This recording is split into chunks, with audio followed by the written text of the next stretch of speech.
Good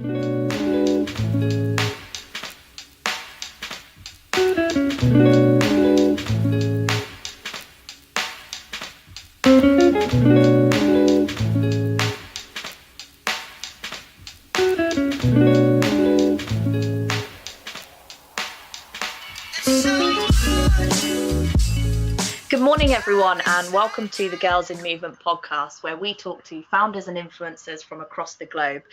We've got quite a hot topic to discuss today with our guest, and it's great to see that this individual is doing more than just building a startup. They're kind of also helping others do the same, which is really interesting. And they're kind of their breakthrough into the tech world from kind of the sectors they were working in previously is, again, kind of a great insight into the way kind of startup world is changing. Our guest today is founder of StateZero Labs, which is a blockchain lab. They're using technology to tackle the world's sort of most challenging problems. And it's interesting, this founder came from a non-tech background, but it's kind of like a driving force in this sector, which is really cool. So without further ado, I welcome Tazz Gault, founder of StateZero Labs. Welcome, Tara. How are you? I'm good, thank you. How are you?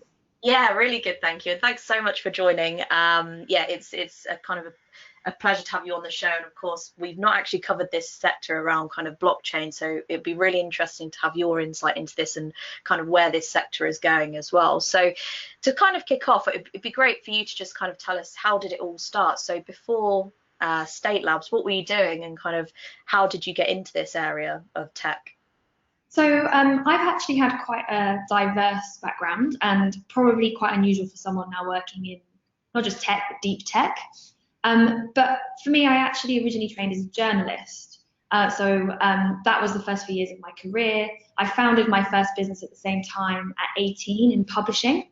And I then went on to help a few other people do the same thing. And that was kind of my forte, the bit I loved, the very early stages, helping to conceptualize.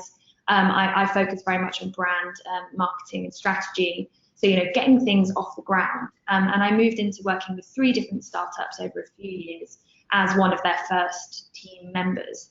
But then I wanted to explore the other side of tech, the other side of startup growth. So I moved into the accelerator world, where I headed up the marketing for an ad tech and martech accelerator, where we were in a couple of countries. We were working, on the cutting edge of where that industry was going, and that really showed me that was the right space for me, but actually that there was a real gap in the market for what we've then done for StateZero.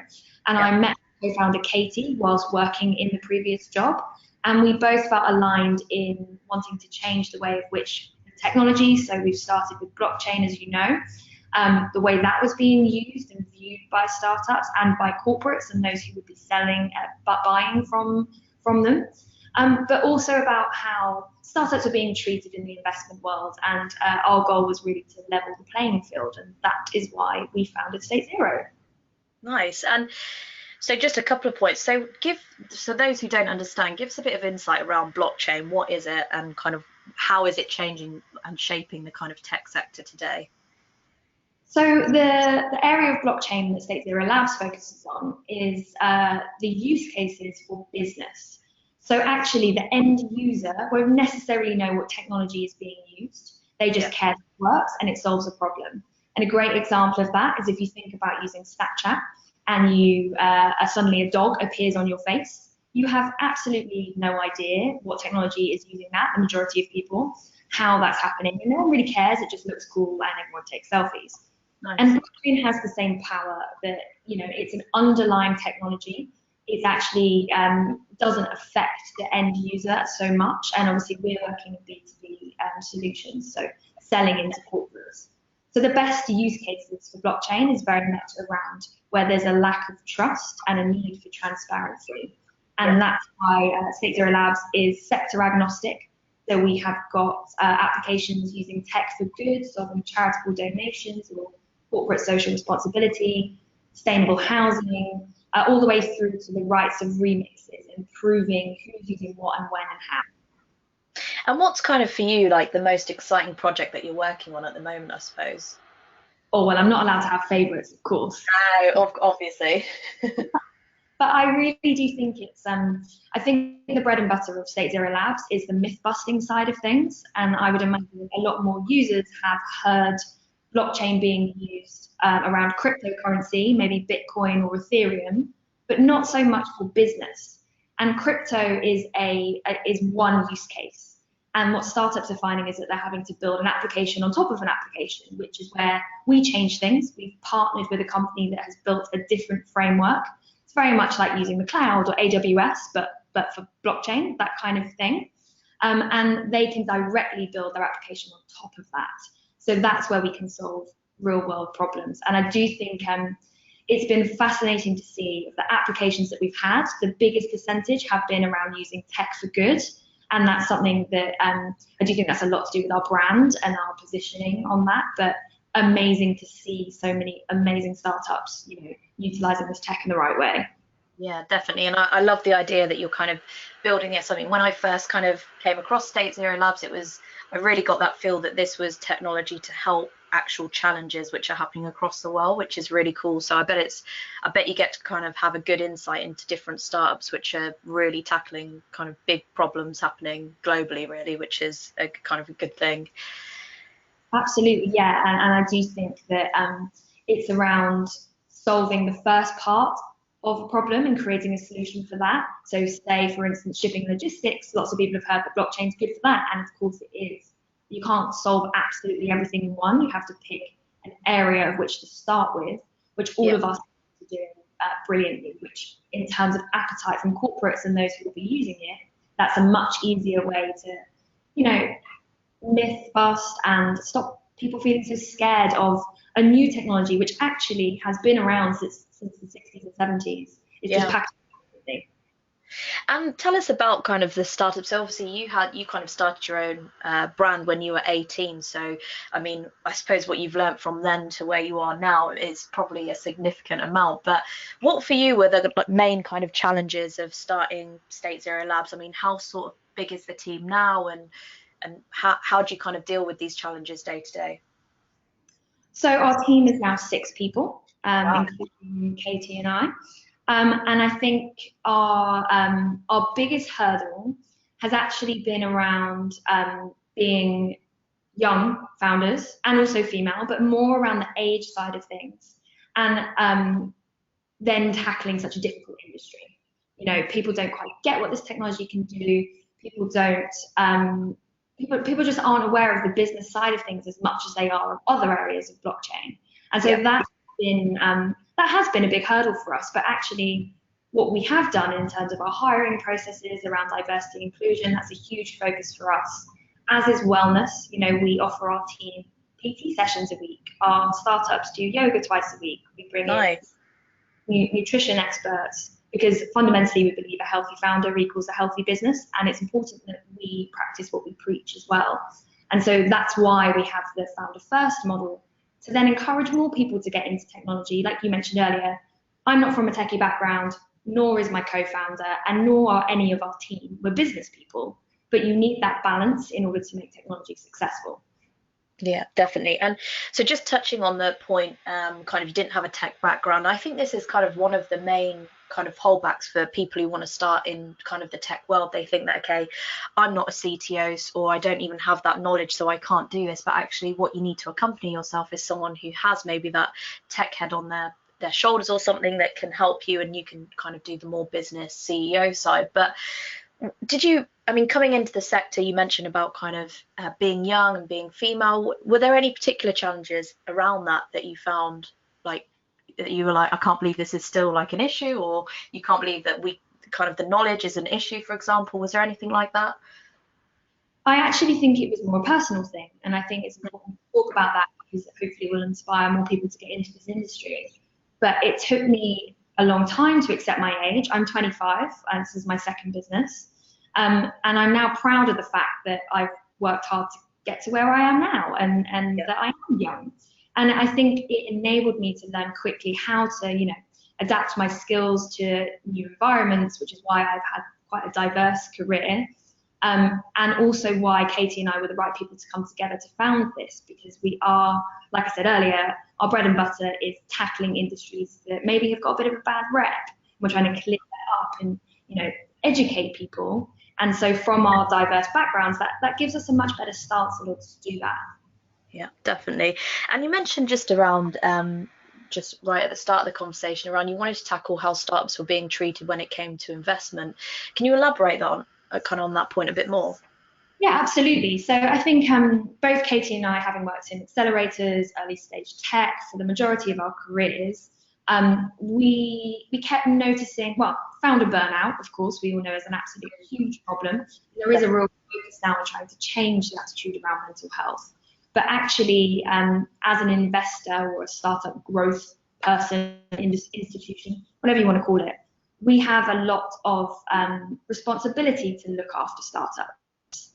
And actually, if every business comes out of every growth period with the same valuation, having given up the same amount of their business up front, it actually makes it really difficult for them follow-on funders to realize who should we invest in, who should we not. And then it means that they're giving up so much before they've really proved what they can and can't do. So that's why with StateZero, we give free cash up front, so slightly different, give a grant. We then look to invest in them later down the line. And of course, that's a more traditional model of taking equity or a set amount of investment.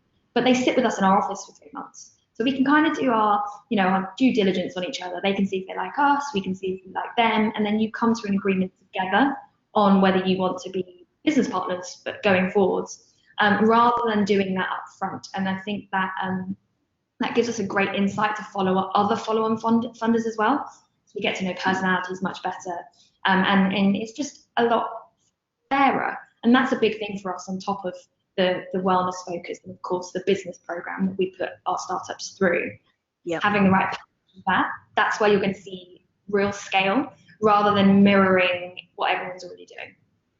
And yet I love that because you're kind of a young brand and it's a team of 6 of you, which is still in the startup world quite a big team as well. And I love that kind of wellness and your employee kind of happiness is really at kind of the center of what you're trying to build here, because then that then goes on to the brands that you're working with as well, which is clear by even just by saying having them where you're working in your office space. It's important and it's really good. Yeah, I think it feels great, our relationship with them, the way that they can come to us as more of an equal. And actually something we're working on at the moment, which we'll be releasing later this year, is a wellness pledge. Cool. So we're encouraging other investors to sign up to agree to 5 key things, which we're in the research phase now to get those right. But the premises of that is to create actionable change for investors to look after their portfolios and their startups. Nice. That's really cool. Really, really cool.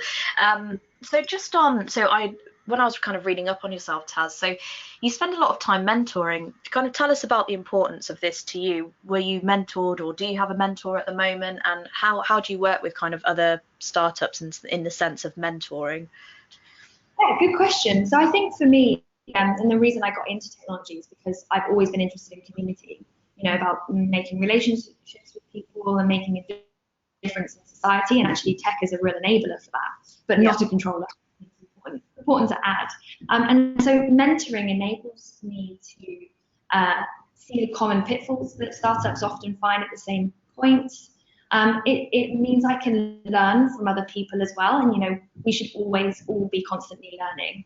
And it means I can also chat with startups that might not be within StateZero Labs cohort, but maybe something else I'm interested in or something else I don't know. And I think that's a great way to just keep learning when you're not in education anymore, but actually there's lots of people out there looking for support and we can all help each other. Yeah, definitely.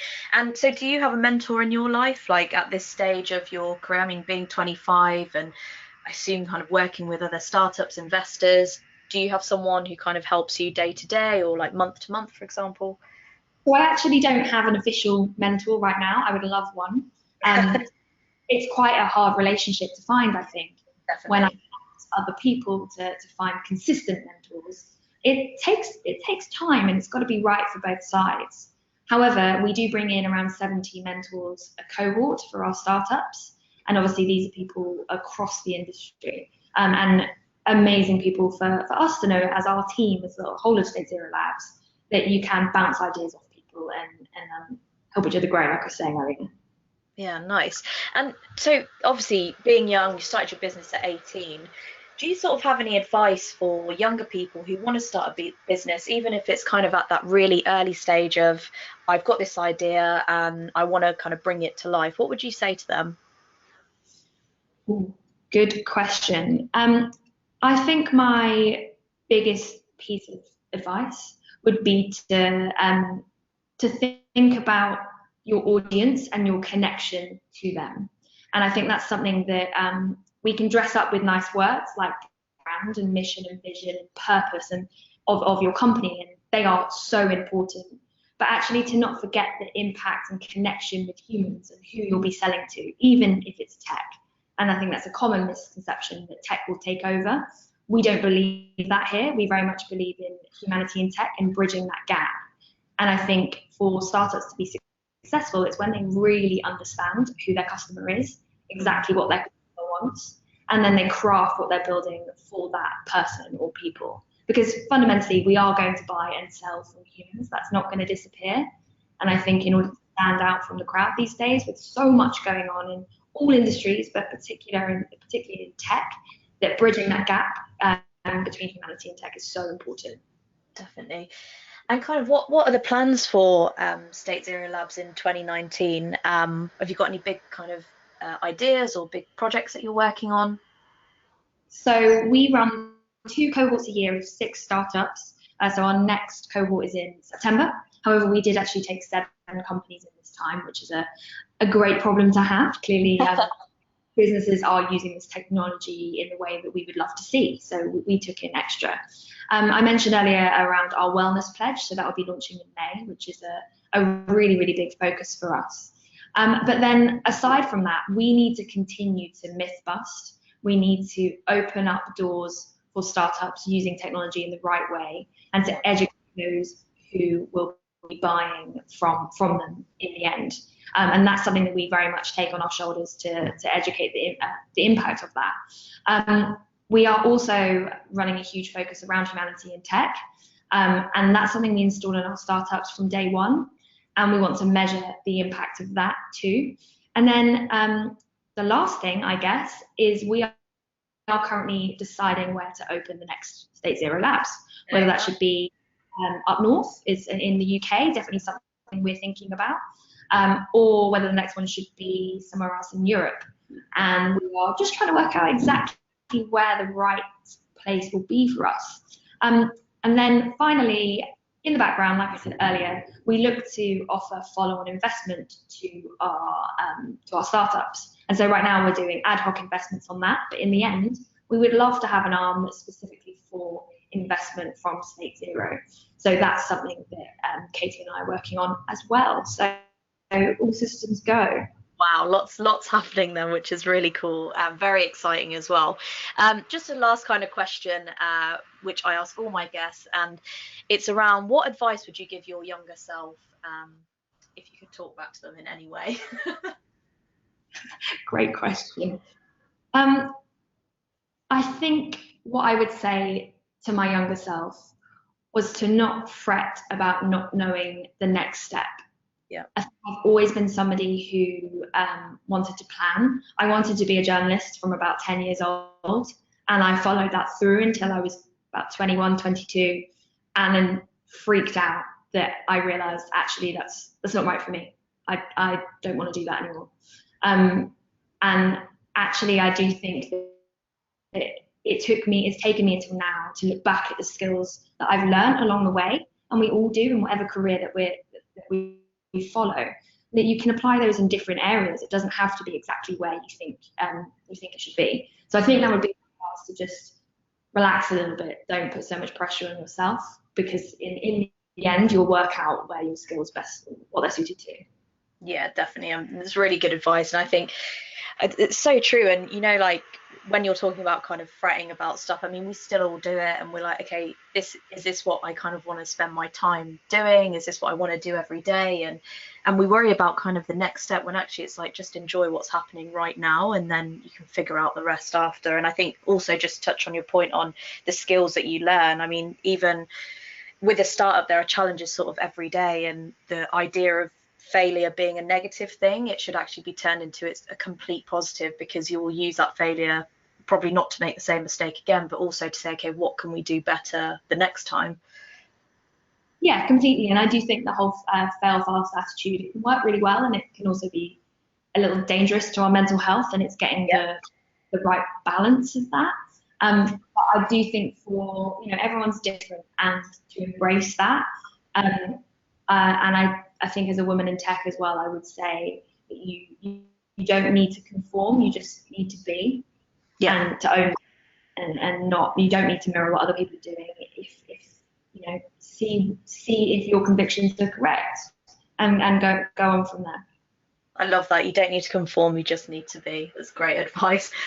Thank you so much, Tazz, and thank you for everyone who's listening. So I'll upload this to kind of iTunes, so you can catch this on podcasts and download it, of course, and it'll be on YouTube and social as well. And what I'll also do is provide Tazz's details, so of course you can reach out to her over LinkedIn and find out a bit more about StateZero Labs as well. Tazz, thank you so much. Really appreciate it.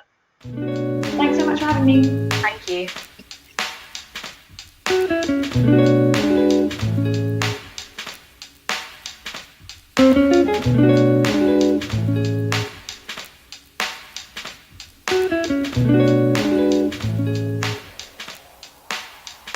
So